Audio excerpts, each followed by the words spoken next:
So, very good evening to all the dear student present in my class of the basic electrical and electronics engineering. So, am I clearly audible to all of you? Yes, Yes, sir. sir. Yes, Sir. sir. Yes, sir. Yes, Yes, sir. Screen दिख Yes, रहा है sir. ना? Screen दिख रहा है? Yes, Yes, sir. Yes, sir. sir. जी sir. ठीक है बेटा। तो क्लास को स्टार्ट करते हैं। जैसे मैंने पहले बोला कि आज थोड़ा सा लेट हुआ है क्लास में ड्यू टू सम रीजन। तो हमने लास्ट क्लास में, कल की क्लास में हमने एवरेज वैल्यू को कंप्लीट किया था और ये बोला था कि एवरेज वैल्यू के न्यूमेरिकल्स जितने मैंने क्लास में कराए हैं उनको आप लोग रिवाइज कर लीजिएगा सिर्फ। तो होपफुली आप लोगों ने उसको रिवाइज भी किया होगा और समझ में आ गया होगा। अगर किसी का कोई डाउट है एवरेज वैल्यू वाले पार्ट पे तो अभी आप पूछ सकते हैं। If anyone having any doubt on the part of average value, then you may ask please. Otherwise कुछ दूसरे क्वेश्चंस पे आगे मूव करते हैं। क्वेश्चन आज की क्लास के क्वेश्चंस, किसी को कोई डाउट तो नहीं? समझ कल जितना किया था समझ में आ गया था बेटा? Yes, sir. Okay Yes, sir. Yes, sir. तो हमने सर, कल एंड यस प्लीज कल का आपने मतलब जो पीडीएफ जो मैंने पीडीएफ शेयर की गलत थी डाल दिया था। वो पीडीएफ एक्चुअली वो ब्लैंक पीडीएफ चली गई थी। तो जो मैं पीडीएफ पे एनोटेट करता हूँ वो एनोटेशन उससे इरेज हो गया था। मैं नई पीडीएफ आपके साथ शेयर कर दूंगा। अदरवाइज वीडियो तो है आपके पास, तो वीडियो से अगर गो थ्रू होकर के आप जाएं तो आपको वहां से सारे न्यूमेरिकल्स मिल जाएंगे, है ना? तो फिर भी मैं देखता हूँ पीडीएफ में क्यों एनोटेशन उसका इरेज हो गया है। मैं चेक करके आपको दोबारा शेयर करूंगा। ये भी मेरे पास आया था, किसी ने मुझे बताया था ऐसा हो गया है, तो मैं चेक करूंगा अपने पार्ट पे। तो आज हमने स्टार्ट करना है ये एवरेज वैल्यू के ही कुछ क्वेश्चंस को लेके आगे मूव करते हैं। और कल हमने जो एंड किया था वो एंड किया था एक स्क्वायर वेव पे एंड किया था। तो मैं एक सिंपल क्वेश्चन देता हूँ अभी आप लोग के लिए, इसका आंसर मैं एक्सपेक्ट करता हूँ कि आप लोगों की ओर से इसका आंसर मिलेगा। I am drawing a wave form provided that the time is measured in the second and here the current I am considering now the current value and this is the waveform. Basically this is the waveform, ये waveform है draw किया। मैं यहाँ पे लिख देता हूँ इसको 5। ये करंट जो है वो एम्पियर में करंट है, दिस इज बेसिकली 5 एम्पियर। और ये जो करंट यहाँ पर आता है दिस करंट इज, आप ले सकते हैं इसको 2 एम्पियर। ए हटाया था, ये तो हमने लिख ही दिया एक बार। तो 2 means this is nothing but the 2 ampere. और यहाँ पर जो ये करंट है this current is 3 ampere. This value, this is 3, this is 5 and this one is 2। ये इसकी वैल्यूज हैं। और एक्स एक्सेस पे ये ओरिजिन 0 से स्टार्ट होता है। 0 से यहाँ पे 5 सेकेंड है, ये 10 सेकेंड है और ये 15 सेकेंड है।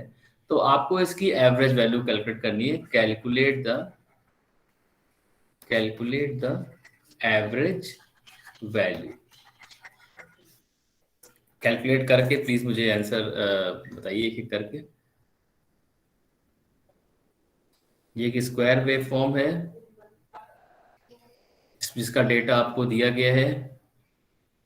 पहली वेव फॉर्म स्टार्ट होता है 5 से, कांस्टेंट वैल्यू को मेंटेन करता है 5 सेकंड तक, इसकी वैल्यू 5 एम्पियर है। उसके बाद 5 to 10 सेकंड्स तक इसकी वैल्यू 3 एम्पियर है, और नहीं 2 एम्पियर है। देन 10 to 15 सेकंड इसकी वैल्यू 3 एम्पियर है। Now you are required to calculate the average value of this given waveform.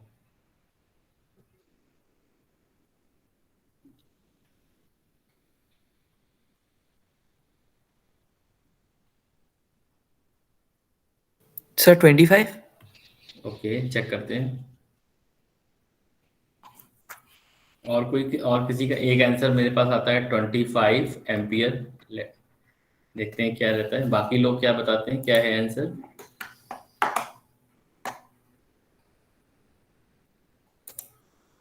Any other answer?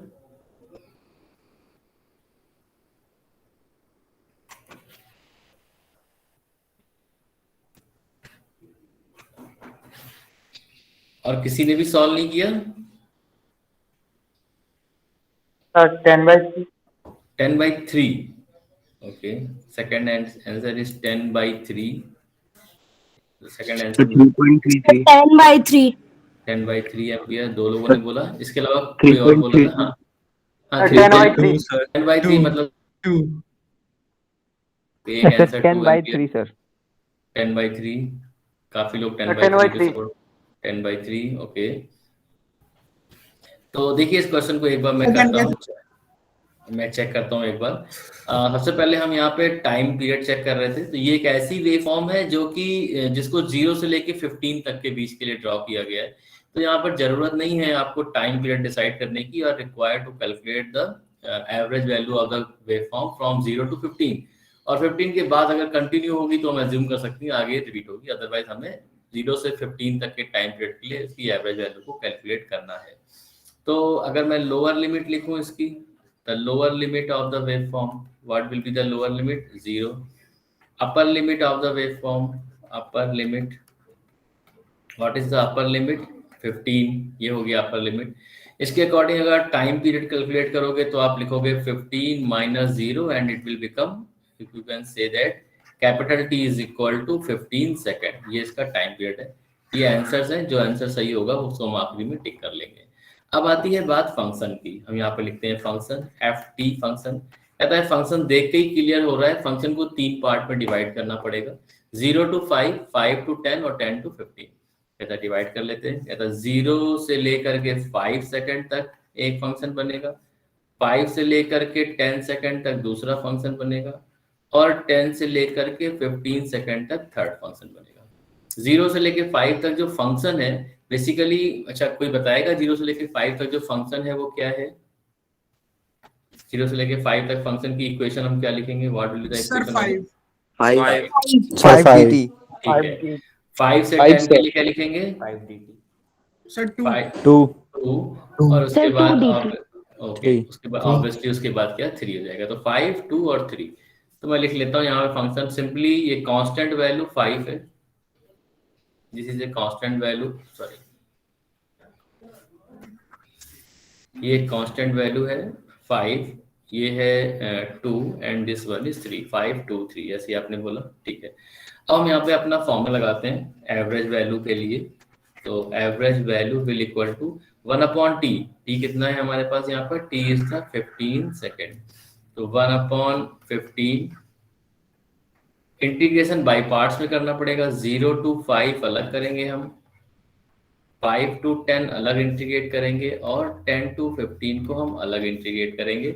0 to 5 जो फंक्शन है वो 5 है, it will become 5 dt, it will become 2 dt, and here from 10 to 15 it will become 3 dt। ये आ गई value. अब यहाँ से हम एवरेज वैल्यू को कैलकुलेट करेंगे, देन एवरेज वैल्यू बिकम 1/15। अब इसको सॉल्व कर सकते हैं, यहाँ पर इस पूरे को सॉल्व कर लिया होगा। इसको सॉल्व करने के बाद क्या आंसर आता है? Put the value there. What is the answer by solving this one? 50। 50 50 आती वैल्यू यहाँ पे। तो it will become 50 divided by 15। तो वही आ जाएगा आपका 10/3। yes sir 10/3 ampere. तो हम कह सकते हैं कि इसका जो आंसर है वो 10/3 एम्पियर सही है।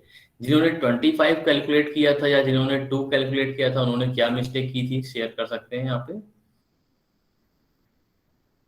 जिनका आंसर 25 आ रहा था। यस सर मेरा 25 इसलिए आया था, पहली बात तो सर मैंने जो डिवाइड बाय 2 किया था जो कि गलती हो गई, एवरेज निकालते वक्त मैं भूल गया था 3 से करना है क्योंकि 3 पार्ट्स हैं, और दूसरी बात इंटीग्रेशन नहीं लगाया था, वो एरिया अंडर द कर्व लगा के कर दिया था सीधा सीधा, तो वो गलत मेथड है। जिनका 2 एम्पियर आ रहा था उनको समझ में आ गया कि क्या गलती है?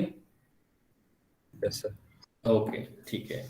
तो अब आते हैं और आगे मूव करते हैं, एक नई वेव फॉर्म को लेके चलते हैं। Now we will consider the triangular waveform. We will consider a triangular waveform from here, कुछ इस तरह से सिंपल वेव फॉर्म में ड्रॉ करता हूं।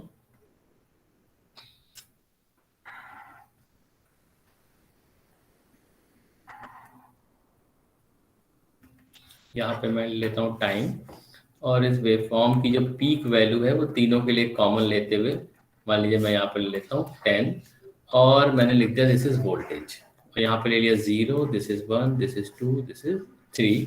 टाइम को मैं आपकी बार मिनट में लेता हूँ, सेकंड कुछ भी ले सकता हूँ। और क्वेश्चन है calculate the average value of given waveform। Calculate the average value of given waveform. इस वेवफॉर्म की हमें एवरेज वैल्यू को कैलकुलेट करना है। तो अब हमें एवरेज वैल्यू जब कैलकुलेट करना होगा तो ये वेव फॉर्म हम सबको पता है कि ये वेव फॉर्म रिपीटिशन ले रही है 1 के बाद, ठीक है। तो इस वेव फॉर्म को आप देख करके बता सकते हो कि 0 से स्टार्ट हुए 1 तक एक लाइन की इक्वेशन थी, 1 के बाद वो इक्वेशन फिर से 0, वो लाइन फिर से 0 से स्टार्ट हो जाती है और फिर से वही सेम लाइन जो है वो रिपीट होती है, जो 2 तक जाती है, 2 के बाद फिर रिपीट होती है, 3 तक जाती है। तो हम कह सकते हैं अगर हम ओरिजिन से स्टार्ट करेंगे तो रिपीटिशन 1 से स्टार्ट होगा और ये वेव फॉर्म मान लीजिए कि यहाँ पर कंटिन्यू होती है। If I would like to write here the upper limit and lower limit, then the lower limit will be the lower limit of the waveform will be the 0 and the upper limit of the waveform will be equal to 1। ये waveform मतलब इसको minute में लिख सकते हैं और यहाँ से अगर मैं टाइम पीरियड निकालूं तो time period will become 1 minus 0, it will become 1 minute, this will be the time period। समझ में आता है। अब कहता है कि इसके बाद हमें इक्वेशन लिखनी है। इक्वेशन जब हमको लिखना है यहाँ पर 0 से लेके 0 से 1 सेकेंड तक जो लाइन है, इस लाइन की हमें इक्वेशन लिखनी है। तो लाइन की इक्वेशन लिखना हम सबको पता है और ये लाइन जो है वो ओरिजिन से पास हो रहा है, तो इस लाइन की इक्वेशन हो जाएगी y = mx।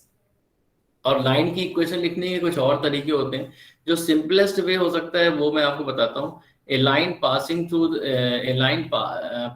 the 2 points, joining the 2 points, उसकी इक्वेशन लिखने का तरीका जो होता है, if I consider the origin point here, the coordinate of this point will be 0, 0। इस वाले पॉइंट के कोऑर्डिनेट्स क्या होंगे, कोई बता सकता है? What will be the coordinates of this particular point? Sir So 1,10 1 and comma 10. 1, 10। बिल्कुल सिंपल है। किसी भी लाइन की इक्वेशन जिसके 2 पॉइंट के कोऑर्डिनेट्स आपको पता हो, उस लाइन की इक्वेशन लिखने का तरीका क्या होता है? y minus y1 is equal to y2 minus y1 divided by x2 minus x1 into x minus x1। ये होता है लाइन की इक्वेशन लिखने का तरीका, सिंपलेस्ट वे। और ये अगर आपके पास 2 पॉइंट के कोऑर्डिनेट्स पता है तो अब x1 y1 x2 y2 क्या होंगे वो लिख लेते हैं। तो ये जो आपके पास कोऑर्डिनेट्स हैं, सर मैंने कहा 0, 0, एक कोऑर्डिनेट आपको यहाँ से मिल गया और दूसरा आपने कहा कि 1, 10 है और ये लाइन है जिसकी हमें इक्वेशन लिखनी है वो इन दोनों पॉइंट्स को ज्वाइन करता है। तो आप इसको लिख लीजिए x1, इसको आप लिख लीजिए x1 = 0, इसको आप लिख लीजिए y1 = 0, इसको आप एज्यूम कर सकते हैं x2, ये हो जाएगा 1 और इसको आप एज्यूम कर लिए y2 = 10। इस तरह से आप इनको एज्यूम कर सकते हैं, x1, y1, x2 और y2। आप चाहें तो 1 और 10 को भी x1, y1 ले सकते हैं और 0, 0 को x2, y2 ले सकते हैं। This is totally your choice, equation कभी गलत नहीं होगा। मैंने इस तरह से यहाँ पर लिया। अब इनकी वैल्यू को मैं पुट करता हूँ। तो y minus y1 कितना है? यहाँ पे मैंने लिखा है 0, तो y minus 0 is equal to y2 minus y1। y2 कितना है? 10। 10 minus 0 divided by x2 minus x1 means 1 minus 0, 1 minus 0 into x minus x1। x यहाँ पे ले लिया और x1 जो है वो वैल्यू कितनी है? 0 वैल्यू है, तो वैल्यू कितनी होगी? 0। तो यहाँ से इक्वेशन सॉल्व करेंगे तो इक्वेशन बनेगी y = 10x, this will be the equation. और y means the y axis में हमने क्या लिया हुआ है? वोल्टेज लिया हुआ है, तो इसको हम लिखेंगे वोल्टेज v = 10 और x एक्सिस पे हमने टाइम t लिया हुआ है, तो it will become v = 10t। जो लोग डायरेक्टली इक्वेशन लिखते हैं y = mx से, उनका भी यही आंसर आता है। यहाँ पे मैंने कुछ इस तरह से लिख दी है इक्वेशन। ये थोड़ा सा लेंथी प्रोसेस है लेकिन इसमें गलत होने के चांसेस नहीं होते हैं और यदि लाइन आपकी ओरिजिन से स्टार्ट नहीं हो रही है तो भी ये वैलिड है, तो एक जनरल तरीका हो सकता है। तो v = 10t आपको लाइन की इक्वेशन यहाँ पर मिल गई। If this is the equation v = 10t, then now we can solve the question by using the simple formula। You have the formula average value, यहाँ से फॉर्मूला बनेगा average value is equal to 1/t integration of 0 to t ft dt। ये हमारे पास formula है। t की value put करते हैं, t की वैल्यू आपने कितनी लिखी? 1, ये लिखा हुआ है, this is 1, this is a t value t और लिमिट है 0 to 1, लिख देते हैं यहाँ पर 1/1 integration of 0 to 1 ft is v = 10t और x एक्सिस पे हमने क्या लिया हुआ है? t लिया हुआ है, टाइम, तो यहाँ पर dt ही आएगा, तो मैं इसको dt लिख लेता हूँ। क्या इसको सॉल्व कर सकते हैं आप लोग? इट विल बिकम 1/1, ये हो जाएगा 10, ये हो जाएगा t²/2 अगर मैं गलत नहीं हूं तो, और 0 से 1 यहाँ पे लिमिट लगा देंगे। कितना आंसर आ रहा है बेटा? Sir 1 sir 5 5 5 5 sir 5 answer is 5 ampere. क्या ये समझ में आ गया आप लोग को? ये समझ में आ गया? Yes, किसी sir. को डाउट तो नहीं? यस सर ठीक है। यस सर अगर ये समझ में आ गया तो एक क्वेश्चन और कर देते हैं ट्रायंगुलर वेवफॉर्म का, और वो मैं प्लॉट करता हूँ यहाँ पर। सर अपन ने तो वोल्टेज की वैल्यू निकाली थी।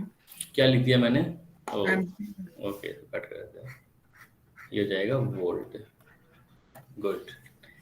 यहाँ पे मैंने इसको वेवफॉर्म लिखा, यहाँ पे मतलब वेवफॉर्म ड्रॉ कर रहे हैं हम, और यहाँ पे मैं फिर से वोल्टेज लेता हूँ और यहाँ पे मैं टाइम ले लेता हूँ, and waveform is like this is triangular waveform. Find the average value of this given waveform, और यहाँ पे मैंने 5 वोल्ट ले लिया। वोल्टेज है तो इसकी यूनिट को मैं यहाँ पे वोल्ट ले लेता हूँ, टी है तो इसकी यूनिट को मैं सेकंड ले लेता हूँ। इसको मैंने ओरिजिन पे 0 कंसिडर कर लिया, यहाँ पर हो गया ये 1 और ये हो गया 0.2। Now calculate the average value of this given waveform and by using the formula. आप कोई शॉर्टकट नहीं लगाना है, जैसा मैंने बताया वैसे ही कैलकुलेट करना है। Calculate the average value of given voltage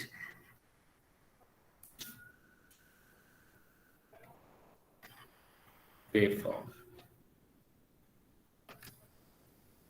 solve कर सकते हैं क्या इसको? Yes, sir. Okay, solve it, take your time.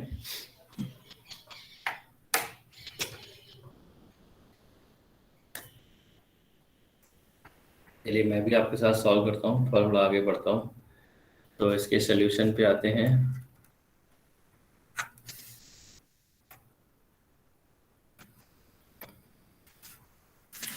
अभी हमारे पास अगर मैं बात करूं तो ये ऐसी वेवफॉर्म दिया गया है जिसमें आपको कोई रिपीटिशन वगैरह देखने की जरूरत नहीं है, क्योंकि ये 0 से स्टार्ट हुआ 2 पे एंड हो गया। तो ये 0 से लेके 2 तक के लिए इसको हमें सॉल्व करना पड़ेगा, इसकी एवरेज वैल्यू निकालनी पड़ेगी। तो we can write here that its upper limit will be the upper limit of will be the 2 and the lower limit will be 1, and the time period, sorry 1 is 0, it will be 0, and the time period is equal to 2 minus 0 and it will become 2 second। ये time period में तो किसी को कोई doubt नहीं होगा, ठीक है? No, sir. अब इसकी इक्वेशन हमको लिखनी है। इसकी इक्वेशन आप कैसे लिख रहे हैं? क्या कोई थोड़ा सा इलेबोरेट कर सकता है कैसे लिखेंगे? 0 से 1 के लिए y is equals to 5x होगा, और सर 1 से 2 के लिए अपन y is equals to -5x। Okay, तो अगर हम यहाँ पे इक्वेशन लिखें इस लाइन की, तो ये कोई कंटिन्यू लाइन नहीं है, ये एक ऐसी लाइन है जो पहले 0 से लेके 1 तक एक इंक्रीजिंग स्लोप की थी, और 1 से जब आगे 2 की ओर मूव करते हैं तो ये रिड्यूसिंग स्लोप की लाइन है। मतलब लाइन का नेचर चेंज हो रहा है। अगर कोई क्वेश्चन है तो आप लोग अनम्यूट कर सकते हैं, otherwise please mute your mic. तो ये जो लाइन की इक्वेशन है, उसको अगर लाइन की हमें इक्वेशन लिखनी है तो इस लाइन के नेचर को देखना होगा, और जब इस लाइन के नेचर को हम देखते हैं तो हमें समझ में ये आता है कि 0 से लेके 1 तक जो लाइन है वो एक इंक्रीजिंग स्लोप की लाइन थी, जैसे दिख रहे हैं ऊपर की ओर बढ़ रहे हैं, और उसके बाद 1 से 2 जब आते हैं तो हम रिड्यूसिंग स्लोप की लाइन, मतलब स्लोप जो है वो नीचे की ओर मूव कर रहे हैं। तो लाइन का नेचर जो है बेसिकली चेंज होता है, और लाइन का स्लोप भी चेंज हो रहा है। तो यहाँ पर लाइन की इक्वेशन हमें 2 पार्ट में लिखनी पड़ेगी। 0 से 1 एक अलग लाइन, और 1 to 2 एक दूसरी लाइन होगी। अगर मैं कोऑर्डिनेट्स लिखूं तो ये हो जाएंगे कोऑर्डिनेट 0,0 ओरिजिन के कोऑर्डिनेट। इस पर्टिकुलर पॉइंट पर जो कोऑर्डिनेट होंगे, एक्स एक्सेस पे क्या वैल्यू है 1, और वाई एक्सेस पे कितना हम ले रहे हैं 5, तो ये हो जाएगा 1,5। और इस पॉइंट के कोऑर्डिनेट अगर मैं लिखूं, then it will become X axis पे वैल्यू हो गई 2 और वाई एक्सेस की वैल्यू क्या हो गई 0। This will be the coordinates of these 3 points. अगर मैंने गलत लिख दी है तो प्लीज आप सजेस्ट कर सकते हैं, कुछ गलत तो नहीं है इसमें, किसी को कोई डाउट तो नहीं है? ओके, तो अब हम इक्वेशन लिखेंगे लाइन 1 की equation, equation of line 1, equation of line 1। अगर मैं लाइन 1 की बात करूं तो हम लाइन 1 के कोऑर्डिनेट्स को कलेक्ट कर लेते हैं। लाइन 1 0,0 से स्टार्ट हुआ, लाइन 1 का जो सेकंड नेक्स्ट कोऑर्डिनेट है या दूसरा जो हमें पॉइंट पता है, इसे कोऑर्डिनेट्स हमें पता है, वो 1,5 है। लाइन 1 0,0 से स्टार्ट हुआ और 1,5 पे जाकर के एंड हो गया। कहता है इसके अकॉर्डिंग आपको x1 y1 x2 y2 देना पड़ेगा। हमने अज्यूम कर लिया this is x1 y1 and this one is x2 y2, और जो इक्वेशन पहले बताई थी उससे लिख देते हैं हम y minus y1 is equal to y2 minus y1 upon x2 minus x1 into x minus x1। Put कर देते हैं यहाँ पे value, it will become y minus y1 means 0, y2 minus y1 means 5 minus 0, x2 minus x1 means 1 minus 0 into x minus x1 means x minus 0। Solve करके value आएगी y is equal to 5x, और इसको हमने क्योंकि voltage और time के साथ लिया हुआ है तो इसको हम लिख सकते हैं v is equal to 5t। क्या ये इक्वेशन सही है मेरी? Yes sir. Yes, sir. Yes, sir. ये लाइन 1 के लिए इक्वेशन हमने लिखी। इसी तरह से हमें लाइन 2 की इक्वेशन भी लिखनी होगी, शायद किसी ने लिख लिया हो, मैं थोड़ा सा स्टार्ट करता हूँ।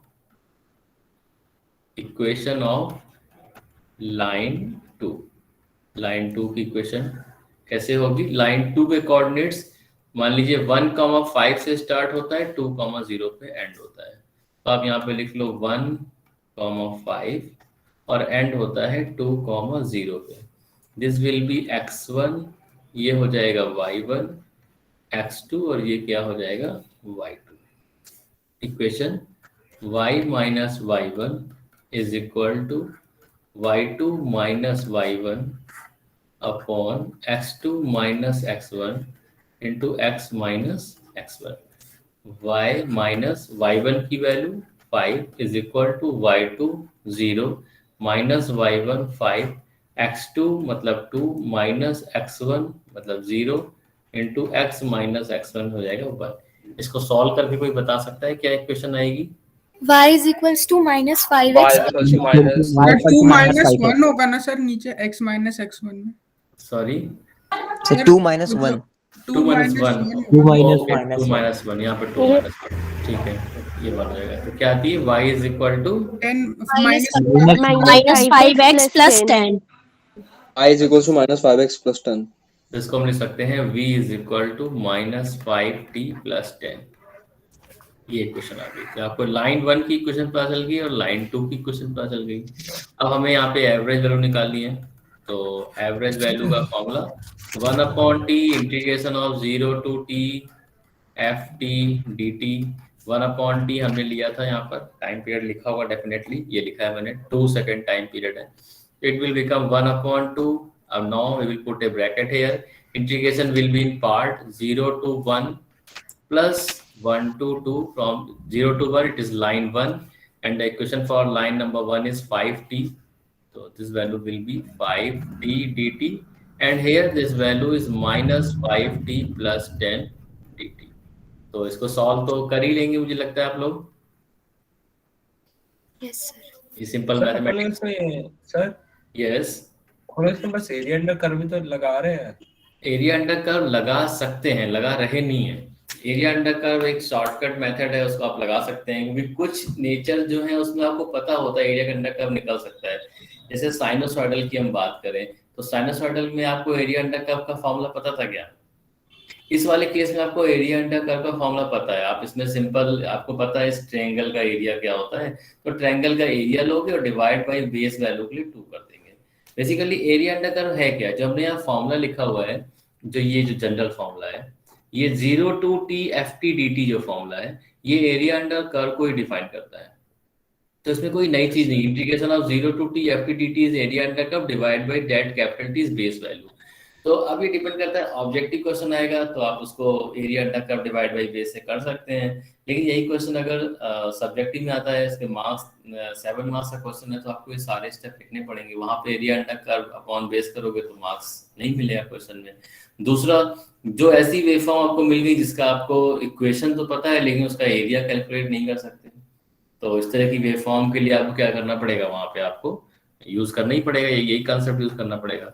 जैसे मान लीजिए मैं आपको एक क्वेश्चन देता हूँ, सिंपल सा क्वेश्चन है, आप देख करके समझ जाओगे लेकिन आप उसको कैलकुलेट करने में आपको दिक्कत होगी किस तरह से। मैं बोलता हूँ कि वेवफॉर्म हमारी स्टार्ट तो इस तरह से हुई साइनोसॉइडल कर्व की तरह, और पीक पर पहुंचने के बाद ये वेवफॉर्म एक इस तरह से वेवफॉर्म हो गई, ठीक है, यहाँ इस तरह से वेवफॉर्म हो गई। तो अब आप यहाँ आपको स्केल लिखना है, तो आप area under curve sinusoidal curve के लिए आप एरिया अंडर कर्व नहीं लिख पाओगे इस वाले पार्ट के लिए, है ना, और इस वाले ट्रायंगुलर वाले पार्ट के लिए आप लिख सकते हो, एरिया अंडर कर्व को यूज कर सकते हो। या फिर आपको वेवफॉर्म कुछ इस तरह से दे दी गई, फॉर एन एग्जांपल कि मैंने कहा कि वेवफॉर्म कुछ इस तरह से है, यहाँ से हम आ गए और यहाँ से आने के बाद ये वेवफॉर्म कुछ इस तरह से हुई और उसके बाद ये एक साइन कर्व को फॉलो करता है। इसके बाद ये वेवफॉर्म जो है वो कुछ इस तरह से मूव करता है और ट्रायंगुलर कर्व को लेकर के जाता है। तो कुछ पार्ट में आपको एरिया अंडर कर्व के फॉर्मूले पता है, कुछ पार्ट में फॉर्मूले नहीं पता है, तो मैंने एक जनरल मेथड आपको बताया जिससे आपके सारे क्वेश्चन सॉल्व हो जाएंगे। टाइम पीरियड क्या होगा, कुछ अदर ऑब्जेक्टिव क्वेश्चंस भी बन सकते हैं। वेवफॉर्म दे दी गई और पूछा गया कि इसकी अपर लिमिट लोअर लिमिट क्या होगी, या पूछा जाता है कि आपको कि इसका टाइम पीरियड क्या होगा। टाइम पीरियड अगर पता है तो पूछेगा फ्रीक्वेंसी क्या होगी, भाई डायरेक्टली नहीं पूछा तो फ्रीक्वेंसी पूछ ली, if you know the time period then you will be able to tell the frequency. तो इस तरह के ऑब्जेक्टिव क्वेश्चंस भी बनते हैं, तो इसलिए डिटेल जो प्रोसीजर है वो आप लोग के लिए जानना जरूरी हो जाता है। Is that okay? Yes sir. Yes, sir. Okay, तो ये थी हमारी एवरेज वैल्यू। इसमें जितनी वेवफॉर्म बन सकती थी उतनी मैंने करा दी। अच्छी बात ये है कि जनरली मुझे क्लास से रिस्पांस इतने अच्छे नहीं मिलते हैं, तो मैं ये ट्रायंगुलर वेवफॉर्म वगैरह डिस्कस नहीं करता हूँ, लेकिन आपकी क्लास में मुझे अच्छा रिस्पांस मिला तो मैंने इन वेवफॉर्म को भी यहाँ पर डिस्कस किया कि आप लोग को रेक्टेंगुलर वेवफॉर्म और ट्रायंगुलर वेवफॉर्म सारा पार्ट हमने कवर किया।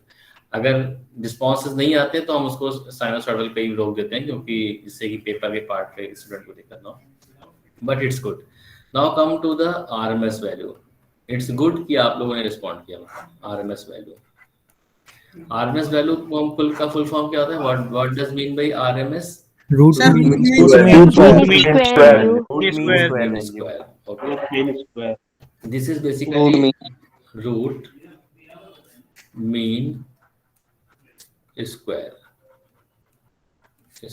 वैल्यू। ये इसका एब्रीविएशन जब हमने लिखा, कंप्लीट नेम है वो है रूट मीन स्क्वायर वैल्यू। इसको अगर मैं फॉर्मूला इजाद करने से पहले या लिखने से पहले मैं थोड़ा इसको और ब्रेक कर दूं, it is basically root of mean of square values, और इसको मैं यहाँ पे लगा देता हूँ bracket. This is under root of mean of square values. इसका मैं अगर आपको एग्जांपल लूँ, अगर मैं एक छोटा सा एग्जांपल देता हूँ, मैं कहता हूँ what will be the average value of what will be the average value of square of following numbers, square of following numbers। और नंबर्स में लिख देता हूँ 1, 2, 3, 4, 5। What will be the average value of square of the following number and the numbers are 1, 2, 3, 4, 5। तो इसकी average value अगर आप निकालोगे तो कैसे निकालोगे? सर स्क्वायर करेंगे सबका और डिवाइड बाय 5 कर देंगे। Square divide by 5. 1 square plus 2 square 2 square plus 3 square plus 4 square plus 5 square divide by 5, ऐसे ही करना चाहते हैं, यही होगा सर। अंडर रूट भी तो लगेगा ना? अंडर रूट की जरूरत नहीं है, अभी सिर्फ क्वेश्चन को फोकस करिए। क्वेश्चन क्या दिया हुआ है? What will be the average of square of following numbers. ये नंबर 1, 2, 3, 4, 5 दिए थे, इनके स्क्वायर का एवरेज लेना है। तो सबको स्क्वायर किया और एवरेज लेने के लिए स्क्वायर करके सबको ऐड कर दिया और divide by number of numbers कर दिए तो 5 आ गया। ये बात समझ में आती है? Yes sir. Yes, sir. हाँ देखिए, और अभी तो थोड़ी देर पहले जो हमने फॉर्मूला पढ़ा था वो फॉर्मूला था एवरेज वैल्यू का, जो फॉर्मूला था एवरेज वैल्यू का फॉर्मूला जो हमने अभी इंटीग्रेशन के फॉर्म में लिखा था वो क्या था, 1/t integration of 0 to t ft dt, जिसमें हम 0 से लेके t तक एक फंक्शन का की एवरेज वैल्यू कैलकुलेट करना चाह रहे थे। लेकिन यहाँ पर जो फॉर्मूला है रूट मीन स्क्वायर के लिए फॉर्मूला है, अभी रूट को भूल जाते हैं, फॉर्मूला है mean of square values. Mean of square values का मतलब ये कि आपको इन सब वैल्यूज को पहले स्क्वायर करना है तब मीन लेना है। मीन का फॉर्मूला हमको पहले से पता है, तो अभी वो फॉर्मूला क्या हो जाएगा, अगर मैं बोलूं mean of square values, then the formula will become 1/t में कोई चेंज नहीं, क्योंकि डिवाइड बाई 5 यहाँ पर अभी भी है। अगर मैं 1 2 3 4 5 का एवरेज लेता तो भी डिवाइड बाई 5, स्क्वायर का ले रहा हूँ तो भी डिवाइड बाई 5, तो 1/t में कोई चेंज नहीं। अब चेंज किस में होगा, इंटीग्रेशन करने के लिए सबको हम क्या कर रहे थे, प्लस कर रहे थे, चाहे स्क्वायर हो चाहे नॉर्मल हो, तो हमने वहां पर सबको ऐड करने के लिए यहाँ पर भी हमने इंटीग्रेट करना पड़ेगा। लेकिन अभी कह रहा है मीन ऑफ स्क्वायर वैल्यूज, ये फंक्शन जो अभी हम लिखते थे ये फंक्शन क्या हो जाएगा, f square t dt, this is nothing but the mean of square values. क्या ये बात समझ में आती है? किसी का माइक अनम्यूट है। अगर मैं आपको ये बोल रहा हूँ कि अगर मैं आपको ये बोल रहा हूँ कि आपके पास एक फंक्शन ft है जिसकी आपको मीन वैल्यू लेनी है, तो फॉर्मूला होगा 1/t integration 0 to t ft dt, पहला वाला। और अगर मैं बोलता हूँ कि पास फंक्शन ft है और इसकी स्क्वायर की मीन वैल्यू लेनी है, तो आप लिखोगे formula 1/t integration 0 to t f square t dt। क्या ये फॉर्मूला सही है या गलत है? ये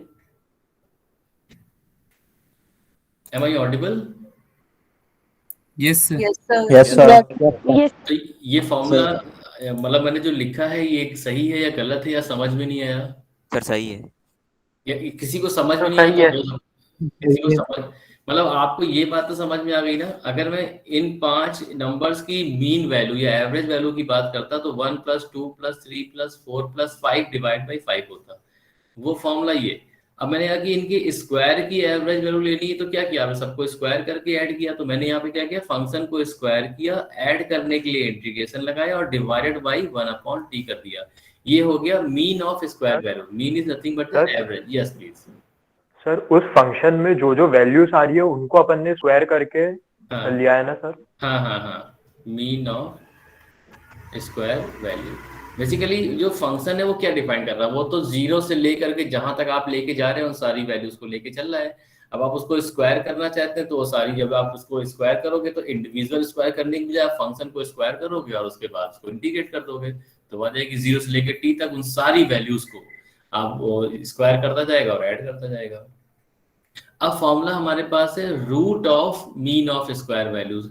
तो अगर मैं कह रहा हूँ root of mean of square value, तो फॉर्मूला क्या बनकर के आ जाएगा, 1/t integration of 0 to t f square t dt, and this will be the RMS value.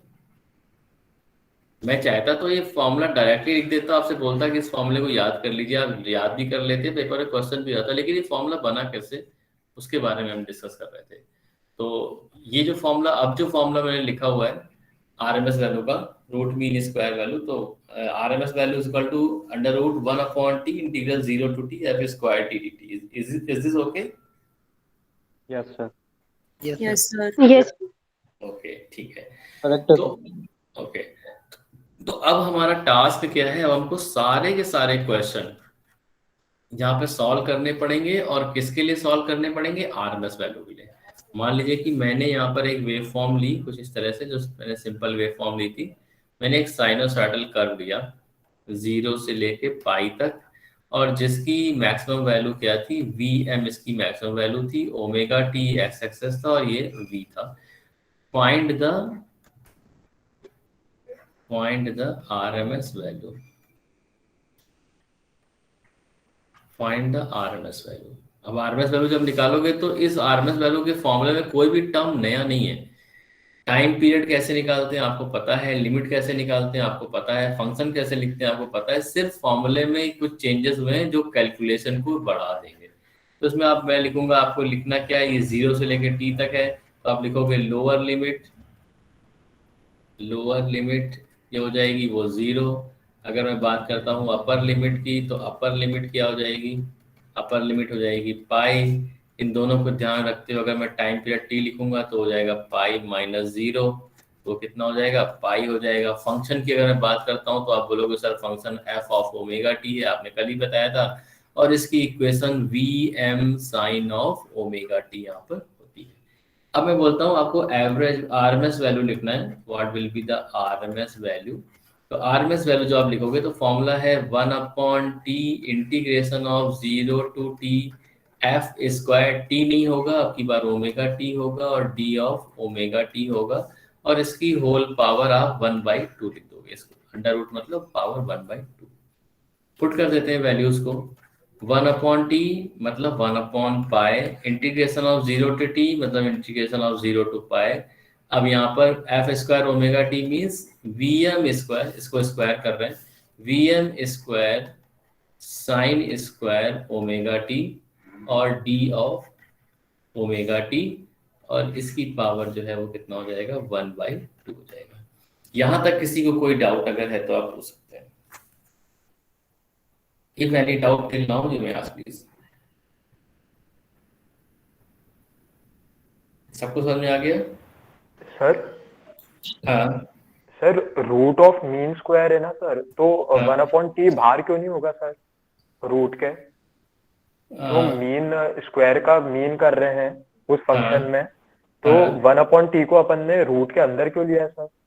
1/t time पे रखा है ना, क्योंकि ये formula root mean square value, तो उसको मैंने यहाँ पे लिखा था ना root of mean of square value, तो पहले मीन ले रहे हैं, जो 1/t आता है वो मीन में आता है, मीन वैल्यू के लिए आता है, डिवाइड भी होता है, उस पूरी वैल्यू का हमने अंडर रूट लिया, उस पूरी कंप्लीट वैल्यू को हम अंडर रूट ले रहे हैं ना, तो इसलिए वो होल पावर 1/2 चला जाएगा।